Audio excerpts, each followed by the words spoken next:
What's up, everybody, and welcome to Let's Talk UVS. Obviously, I am not David. My name is Kyle. I am on the Let's Talk UVS team.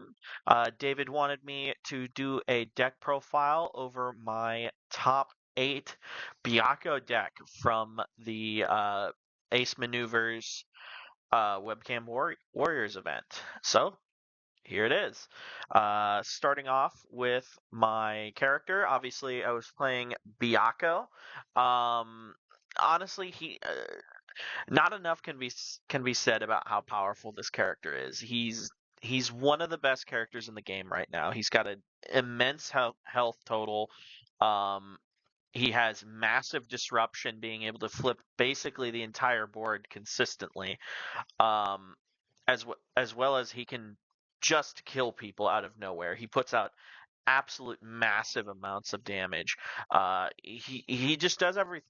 He does everything this game wants to do, and then on top of that, his ability to stack a card to be able to set up his draws or his checks is incredibly powerful. Overall, just a crazy strong character. So let's see what is in the deck.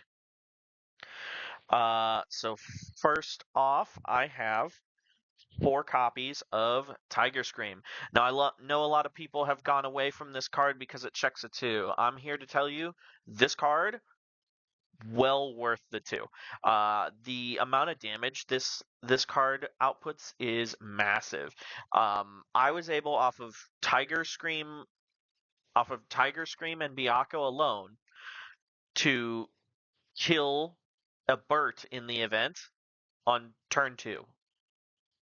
Tiger Scream puts out an absolute truckload of damage, and why I chose this over another card like, say, Heat Ray, which is also very similar in the amount of damage it puts out, is specifically because Tiger Scream selectively flips as an enhance.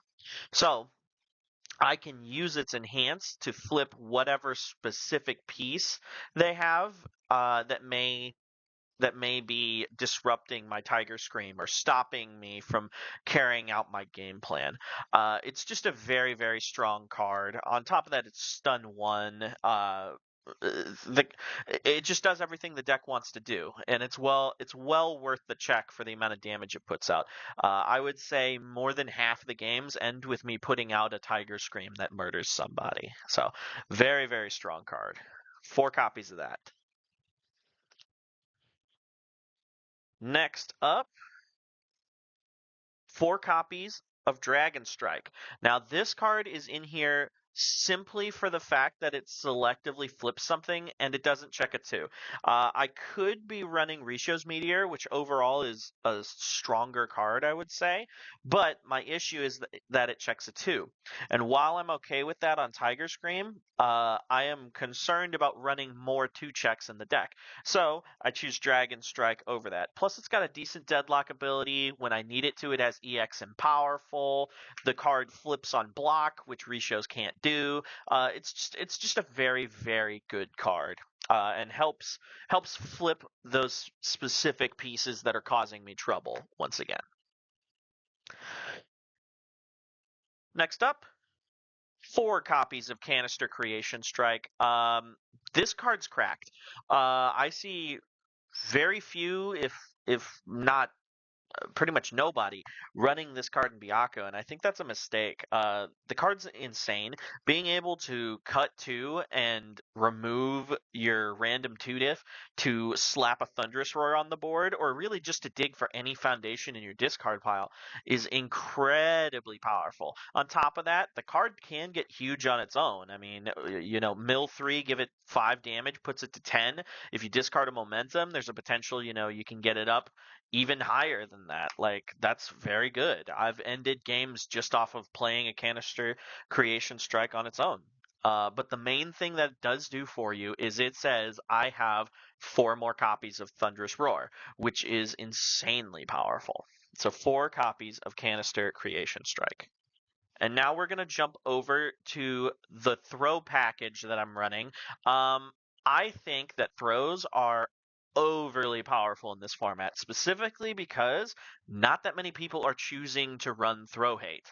The throw hate exists, it's out there, but a lot of people are choosing not to, and for somewhat good reason, people aren't running that many throws, if any. So I get it, but at the same time, I think that is going to be detrimental if you're playing a deck like Byakko that can really push those throws. The chip damage in this deck, it doesn't feel like chip damage because you're basically with the amount of damage that Byakko puts out, a half block on a throw in this deck is like is almost equivalent to full damage from one attack from another deck, which is insanely powerful. But anyway, we have 4 copies of Flying Takedown. It's a throw charge 4 mid 5, and it blitz mill top card of your deck. Um, and get damage equal to the block mod. Overall, you're going to get like 2 or 3 damage typically. You have the potential to get 4, and you can get 1, but it's unlikely. Either way, the card just gets absolutely enormous. Many times I'm ending games off of the back of this just getting that extra couple of damage. Overall, just a great little throw. And then we have are 4 difficulty throws. 4 copies of Cat's Claw Face Grab. Uh, it's a 5 damage throw on a 4 diff. I mean, that's really what it's there for, right? You get to commit one of the face downs on your opponent's board selectively. So if you can remember where specific cards are in the face down that matter, specifically with, say, the Titan Injection or whatever it is that does what Airy does, you can commit that card and make sure that they can't use it against you, which is very powerful if you're keeping track of that. But regardless of that, it's a 4 difficulty, 5 damage throw. You make it 10 damage, they block it, it's 5 damage that went through, which is insanely powerful. And then the last attack, putting us to 24 attacks, we have 4 copies of Overhead Reversal. We have 8/0 diffs in this deck, so we can definitely build it. The main reason I'm running it though is it's just a 4 damage throw, right? I make it 9 damage, they half block, make it they half block, and it's 5 damage that went through. Card's just overall very good and helps me, build while also attacking, which is helpful for setting up for later turns with this deck, because obviously he's a 5-hander and he doesn't build that much. So, 4 copies of that. Next up, Byakko staple. 4 copies of Referee Yuri. I mean, what more can be said about Referee Yuri? The card is insanely powerful. Being able to reset an attack to 4 damage and then Byakko stack pick up another Referee Yuri, and then on top of that being able to commit out their board with this card, Referee Yuri is just an insanely strong defensive piece, especially in Byakko where you can loop it the way that you can. I wouldn't play a Byakko deck without 4 of it, honestly. It's very powerful. Alrighty, and we are on to one asset, Mimicry. This card's insanely powerful in Byakko. Being able to just copy whatever foundation you need is invaluable. Being able to copy Thunderous Roar, being able to copy Massive Size, or heck, even some of your 2 diffs, Weapon Clash if you need it, right? Like, being able to just copy any of your defensive or aggressive pieces is very powerful, and it's harder to deal with Mimicry because it's an asset. There's a lot more ways to deal with foundations than there are assets. So Mimicry just being a 5th, or in reality 9th, because of the 1 attack, 9th copy of any of your foundations is super powerful. So 1 copy of Mimicry. And now moving on, we have our high difficulty foundation package. First of all, 4 copies of Massive Size. This needs no explanation. It's one of the 8 5 diffs that you play in Byakko in order to make sure that he mills and gets 5 damage. It is, you can argue, it is definitely the strongest one of the 2 in this deck specifically because I'm playing throws. Being able to play throws and make them absolutely enormous, giving them 10 damage is incredibly powerful in this deck. And opening a massive size is almost a death sentence for 90% of decks in this format. So, for massive size. And then our other 5 diff, of course, we have Dangerous Hybrid. It's a 2 diff when you try to play it as a foundation. Incredibly powerful. Playable while committed. Discard a momentum for +2 speed or -2 damage.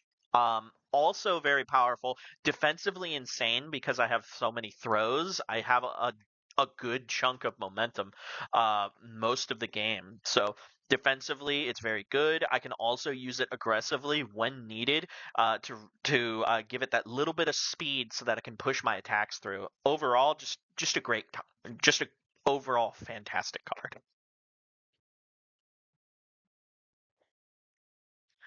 Alrighty, and on to Thunderous Roar, another card that everyone knew was in the deck. All right, it's a 4 block modifier for the purpose of my 5 difficulty throw, which is nice. But the main thing is it commits for 1 speed for every face down on the opponent's board. If I have 30 or more cards in my discard pile, it commits for 2 speed for every face down on the opponent's board. It's incredibly powerful, easily being able to put out these massive 15, 16, 17 speed attacks like it's nothing.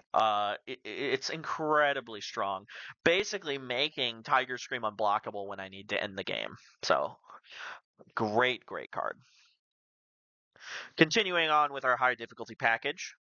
2 copies of Ultra Regeneration. Card's great, right? When it's face up, it mills for 4 damage if I need it to off of Byakko, right? And then I can whenever I take 5 or more damage, it just heals 2 and draws me more cards, synergizing with Byakko because I can stack one of the cards that I draw. And when I it's playable while committed. When I have no ready foundations, I can remove it and add a card from discard to hand, which of course is also very powerful. You find yourself a lot of times committed out in Byakko, right? You block that one, you don't really have a ton of speed hate, and you commit out your board. And when you commit out your board, this one's in there to be able to grab whatever piece you need, whether it be a Referee Yuri or a setup piece for your next turn. So very good card. And 2 of. Oh, and the other thing that's important about this, it checks a 6, right? A lot of times you're using Byakko to stack this 6 check in order to set up your next attack to pass, which is very invaluable. So 2 copies of this for those reasons.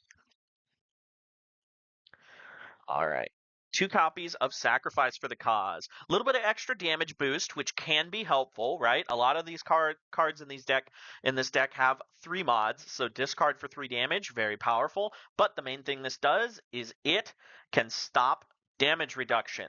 And it can stop character damage reduction, which is very powerful, especially for characters like Reiner that can reset your damage to 0 or 1, right?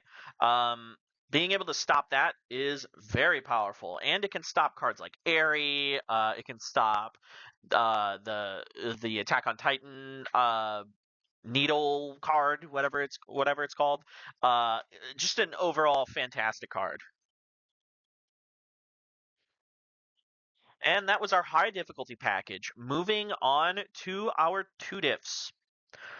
4 copies of Mikasa Defeats the Female Titan. Now, I know what a lot of you are thinking. Isn't this card meant for chain blocking? I'm here to tell you, not really. First of all, I'm playing it because I needed more low blocks. I had 13 when I was deciding what to put in, and this put it to 17, which was where I felt comfortable. So adding that in was important for that reason. But the other reason why is because if you're blocking 1 attack a turn, you don't want to take damage from that 1 attack. And as a 5-hander, a lot of times you aren't necessarily going to have the block that you need, right? So being able to block and say this is no damage is incredibly powerful. Plus, in general, when you do run into that one throw deck that is going to come in and ruin your day, you get to not care about it because you have throw hate in your deck. Overall, very powerful. And on top of that, it's a 2-diff so that I can remove it with Canister Creation Strike to put out my 3-diff when needed. So 4 copies of that. Next up, 3 copies of Weapon Clash. We all know this card. Weapon Clash, incredibly powerful defensive piece. Destroy a face-down foundation for -2 damage, minimum 1. And then also, great building piece. I can flip it and build the top card committed, which can help extend my builds, get me more face-downs for another Weapon Clash that may be on the board. Overall, just a great defensive card. 2 copies of Beneath the Armor. It's here to fuel my Weapon Clash. It can help me with a little bit of damage pump as well. I've got a lot of foundations. I have no problem flipping with this deck, so it's just a great little defensive piece. 2 copies of Learning the Standards. Can be asset hate on occasion, but the real reason that you are running Learning the Standards is because when you take damage, which a lot of times you are as a 5-hander, when you take damage from an unblocked attack, you force your opponent to play a non-attack, which most of the time means build a foundation, which can really screw up certain turns. It messes with echo attacks. It can mess with Emir if you use it on their Midst of Despair attack, right? There's a lot of ways to use this card. Just a great defensive piece. So 2 of that. And moving on to our spams. For number 7 Pro Hero, this is our repeatable draw. You need a repeatable draw in Byakko. And number 7 Pro Hero fits the bill under the Earth symbol. It's review draw. If you have no cards in hand, the review is not cost, so you just get to draw at the cost of commit. Very, very good in this deck when you're stacking to find the pieces that you need. So 4 copies of that. 4 copies of A Father's Sin. A Father's Sin, another 4-block foundation, which is helpful for that 1 throw, but the main thing it's here for is to juice up your engine. You want to get this early, play it, and mill 4 so that you can get to 30 as quickly as possible. And on top of that, if you hit 2 attacks off of it, you get to draw a card. Overall, great deal. Other than that, it's flip fodder for that 1/2 diff. Onto a couple 0-diffs. 4 copies of Quick to Act.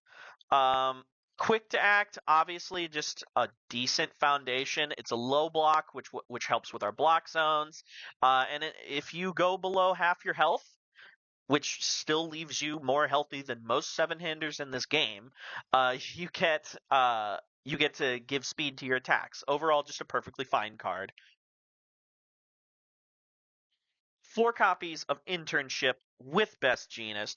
Internship with Best Genist is very powerful in this deck, being another 0-diff that you can build with the 1 throw, but on top of that, just being able to, anytime you play it, mill 1 to extend your engine a little bit, make it a little faster, and flip something. It just helps you get there early if you see a bunch of them early, and it also helps you deal with those annoying pieces before the opponents had time to build, which is very, very nice. So 4 copies of that. Next up, 3 copies of Chivalrous Competitor. Now, in all honesty, it's supposed to be 4. I don't own 4, so what I played in its place is 1 copy of Differing Perspectives. The card was fine. It actually saved me one of my games, which was very funny. It's just commit for +1 damage, or if I have no cards in hand, -2 damage. It's fine. But the main thing is this, when I go to Nats, is going to become a 4th copy of Chivalrous Competitor. It just gives you 4 more cards that say flip draw, and it protects your stuff from being flipped. So in the Byakko mirror, as well as in other matchups where people are flipping your stuff, it's very, very, very powerful. because it can stop your 5 diffs and your 3 diffs from getting flipped, or your defensive pieces that you need to have. On top of that, it can also stop foundation destruction, which is very nice. So, it will be 4 copies of that, but technically in the event, 3 copies, and I played 1 copy of that. And last in our main board, we have 2 copies of Great Buckler. Now, Great Buckler is here purely as an anti-meta choice, right? I don't want to lose to Pony, so Great Buckler is a great option to defend myself against Pony. On top of that, Great Buckler is also a great defensive piece against Bert. If I have copies of Great Buckler and I use it and Bert doesn't have momentum, they don't get to clear their card, which will slow down their turn immensely. And with Byakko's health and being able to slow down their turn, a lot of times my Burt matchup is very, very in my favor, which is nice. And Great Buckler has a lot to do with that. Moving on to my sideboard for the event. 4 copies of Faith Shield. We all know the card, right? Stops echo attacks, stops throws. Just a great defensive piece when you need it. I don't know if it's going to make the cut for Nationals, but it certainly is a very, very powerful sideboard piece that I would consider in almost any deck.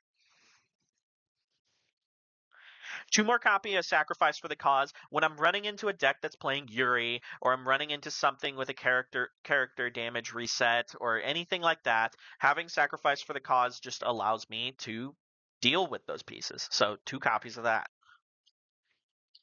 2 copies of Learning the Standards. Learning the Standards, again, great defensive piece. Fights Pony, fights Byakko, or fights Bert as well. Card's just very powerful on occasion. More asset hate. Just a great card. Fights the matchups that Byakko's scared of. And again, 2 more copies of Great Buckler. Same reason as running more Learning the Standards. It fights the matchups that Byakko is scared of. It helps against Bert, the Menace. And it specifically, it fights Pony, which is one of those decks that Byakko is very, very afraid of. If I sit across from a Pony, like I'm expecting them to be able to put out 38, 40 damage on turn 2, which is not good for Byakko. So, 2 Great Buckler. And there we go. That was the sideboard, and that was our entire deck. I hope you guys enjoyed the profile. I hope it helps with your attempts to either build or beat Byakko for Nationals. If you have any questions, please comment down below and tell David thank you for allowing me to come on here and show you this deck. Y'all have a great day. Bye.